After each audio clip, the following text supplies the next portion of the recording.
Hey, what is up guys, I'm KBHD here, and this is the 2015 Moto X Pure Edition, or Moto X Style, depending on where you live.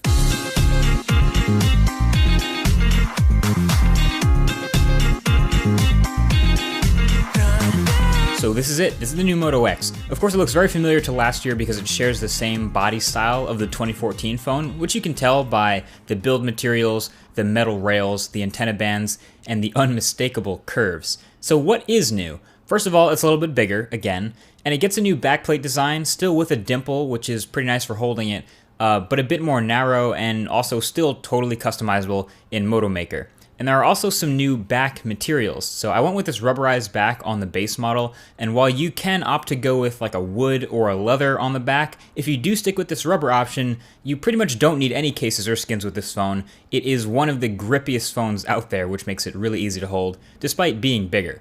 There's also now a combo nano SIM tray and micro SD card slot up top for expandable storage, and you still get the same button placement and the same ridged power button from before. Up front are the biggest improvements though. One, a Quad HD IPS display, and two, stereo speakers again. So last year for some reason the Moto X switched back to speaker only on the top and not at the bottom. So this year we get that stereo upgrade back, and they're right up there as the best sounding speakers in any smartphone. Nice and loud and front facing, right next to HTC One's boom sound. Alarm clocks are super loud, notification sounds and music get really loud with very little distortion, and watching videos and gaming gives you that stereo audio experience again as things move across the display, which is really awesome. You simply can't do that without stereo speakers. Now the back again on the Moto X is non-removable, so you don't have access to the battery, but you do get turbocharging. And again, I'm a really big fan of fast charging in smartphones. I've talked about them in the past. The phone itself already has a pretty decent battery life, as I'll talk about in a second, but the ability to just like plug in for a few minutes to add a massive amount of charge is super useful, even if the phone does last pretty much all day. Now inside, you will find some pretty high-end specs. The Snapdragon 808 chip, the Adreno 418 GPU, and 3 GB of RAM. Now one thing that's really easy to forget about this Moto X Pure is how much it costs now. Some of it is because of the similarities in build with last year, but this is now technically a sub $400 smartphone, totally off contract. And that's really impressive. Now, that's sort of blurring the line between these flagships that are $600-700 and the more budget phones like the OnePlus 2 or phones of even lower price. But this still is technically the highest end flagship that Motorola makes, so it's really impressive that they could get all of this in such an inexpensive body. This is the best smartphone you can get for under $400. Now, arguably the biggest change for this new Moto X is moving from last year's 1080p OLED display to this year's Quad HD IPS LCD display. So this is an interesting choice for a couple reasons. On the panel itself, viewing angles are pretty good, and it's overall a pretty nice, bright, crispy display. My only technical complaint would be it's not quite as bright as others in high outdoor light, so not quite readable, and it doesn't get quite as dim either in the lowest of low light. I really do miss the AMOLED display of last year's Moto X though. They switched to IPS LCD, and I'm coming from, a Samsung phone, for example, with a super high-end Quad HD Super AMOLED display. And of course, this, by comparison with a much more expensive phone, doesn't look quite as good. But again, it's a $400 phone, and it's pretty great for what you're getting. That being said, an IPS display versus AMOLED, you still have to light all of the pixels when you're showing things like your active display notifications, which means at night you'll see the entire panel sort of light up a little bit just to show that. I haven't found it has a major effect on battery, but I still would have liked to have seen an AMOLED display in this new Moto X. Now the other biggest change here with this phone is the brand new 21 megapixel Sony camera sensor. The camera in this smartphone is also, as Motorola's claimed, much improved from the last version. It's definitely now way better than any other Motorola smartphone camera in the past, which is great. But despite being 21 megapixels, it's not quite measuring up to the super high-end flagship phones that are $600, $700, $800.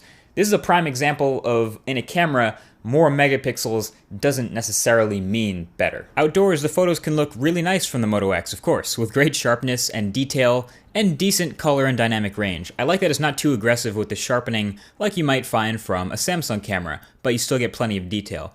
There is no optical image stabilization though, so once you get into not so great light or not ideal conditions, the photos break down pretty quickly, and you also become more aware of the limited dynamic range. Bottom line is, this isn't the first phone I would choose if I was looking to take a lot of great photos or videos, but it's enough of an improvement that it's good enough for most people. My biggest complaint about the camera now is actually the software. I'm really not a big fan of the Motorola camera app. They try to keep it super simple with the menus sort of tucked away on the left and one giant shutter button with the whole viewfinder. And I guess I'm okay with it now because I've learned it, but I still don't like tapping the whole viewfinder to take a photo and having to drag around the focus indicator to focus. I think tap to focus is much more intuitive and a shutter button would be really welcome. Anyway, outside of those things, the camera and the speakers and the display and the new specs, the rest of this phone is very similar to last year's Moto X, which is actually a really good thing. The software experience is largely the same as last year, which is to say, near stock Android 5.1 with a few Motorola additions in useful places.